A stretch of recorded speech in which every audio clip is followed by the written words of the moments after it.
All right, so we've been working on law of sines and law of cosines, and we've had a situation show up where sometimes there's two answers that both feel correct, and it's tricky to determine which of those answers is the one correct one. So we'll do an example where I'm drawing a triangle. I've got, say, a 30-degree angle, and it's got a 35 and a 10 around it. And so this is a side angle side situation. So I know that there's really only one triangle that's going to be the congruent to this triangle. So there has to be one answer for the missing sides because of side angle side. When I look right here, I'm going to use the law of cosines to get started because law of sines wouldn't help me here. I don't know any of the sides that are opposite of the angles. So I'm going to set up law of cosines, 35 squared plus 10 squared minus 2 times 35 times 10 cosine of 30 degrees equals c squared.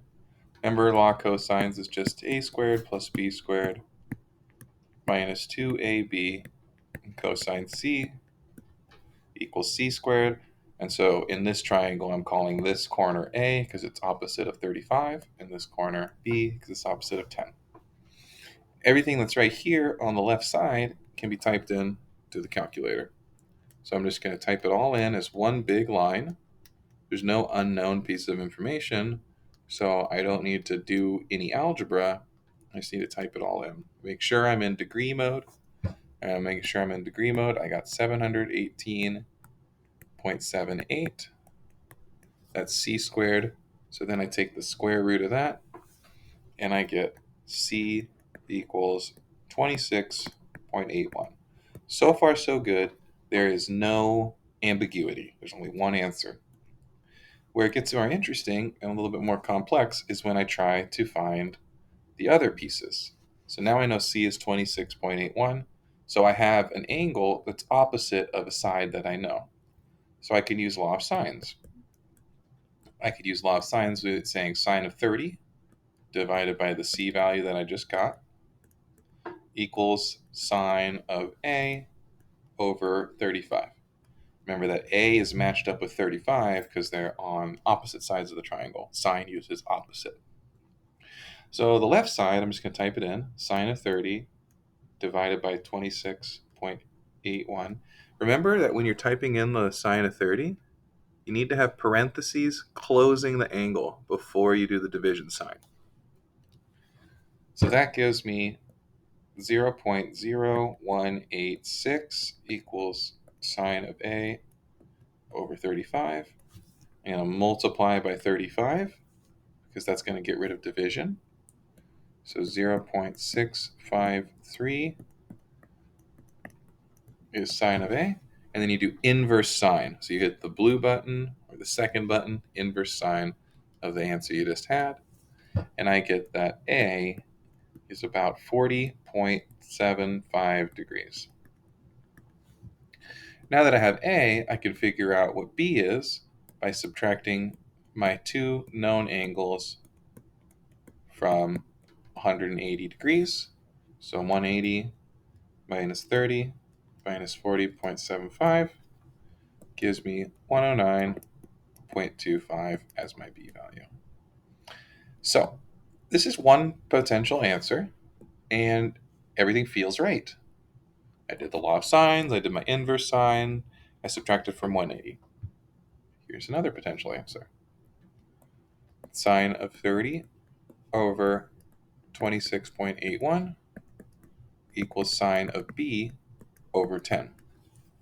Same idea. I already know what sine of 30 divided by 26.81 is because I just did it a second ago. Only difference here is I'm going to multiply by 10 instead. So sine of 30 divided by 26.81 times 10. So I have 0.186. I guess I already knew that. This was still divided by 10. That equals sine of B. Then I do the inverse sine of that. And I get 10.75 degrees is my B value. So I can subtract from 180. 180 minus the 30 minus the 10.75. Let's see.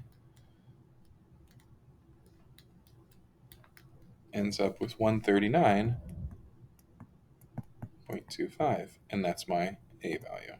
So I have two potential answers that both feel equally legitimate. So there's three ways to determine which one is correct. The first way is a little sloppy, and it only works most of the time. It doesn't work every time. And this is the idea that your biggest side needs to be opposite your biggest angle, and your smallest side needs to be opposite your smallest angle. Because when you have your triangle, the bigger the angle gets, the further apart my fingertips get. So the angle, as I vary it, controls how big the opposite side is. So 35 was the biggest. So let's call it just the biggest. C was 26, so that's the medium. And this one, B, is the smallest. And so then when I look at my answers, I know that this answer is correct because this is small. 10.75 is small. The angle A is the big one, and the angle B is the medium. So I know that answer is correct.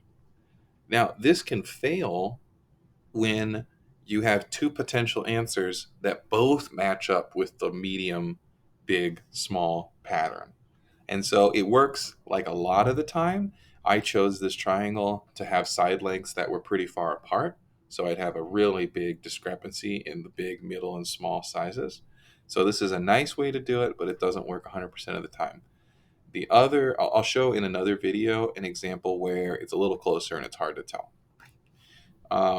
The second way that you can do it is you can always go once you have your three sides, and you can use law of cosines to try to find a missing angle. So I'll show you that with this one here. Once I solved for, I'll erase this because this turns out to be the wrong one. Once I solved for 26.81, now the law of cosines can tell me any of the other missing angles.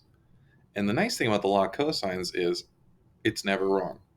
The law of cosines will always tell you whether your angle is acute or whether it's obtuse. It'll always tell you the right value. So let's say I'm trying to find angle A, for example. If I'm trying to find angle A, here's how I'm going to set up my law of cosines. I'm going to set it up like b squared plus c squared minus 2bc cosine A equals a squared. The important thing when you're doing law of cosines is that your angle here matches up with this other side. So that's why I used B and C for the other letters instead of using the A and B in its normal version, because my goal was to figure out angle A here. So then we can just kind of insert what we have. 35 squared plus 26.81 squared minus 2 times 35 times 26.81 cosine of A, and I don't know the angle, so that's still going to be a letter, equals A squared, and A is 35. Oops, I messed up. On the left side of the equation, these shouldn't be 35s, these should be 10s, because it's the B value. Sorry about that. All right, so let's type this in. This is a chunk that can be typed in. This is a chunk that can be typed in. And this is a chunk right there that can be typed in. Let me erase a little bit of this so it's a little less confusing.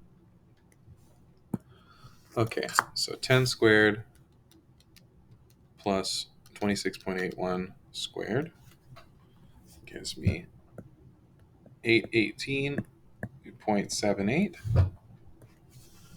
Then I have 2 times 10 times 26.81 is 536 times cosine A, and then I have 35 squared. So think about this like you're solving an equation. It's a number minus a number times the thing you care about. So you're actually going to subtract the 818 to move it to the other side.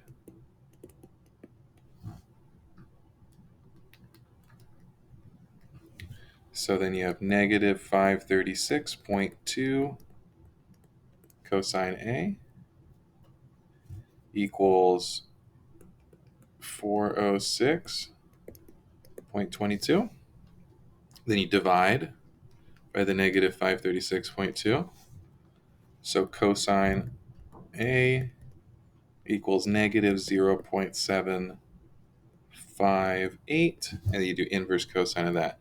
And it's nice that it's a negative value, because when the cosine equals a negative value, you get an obtuse angle.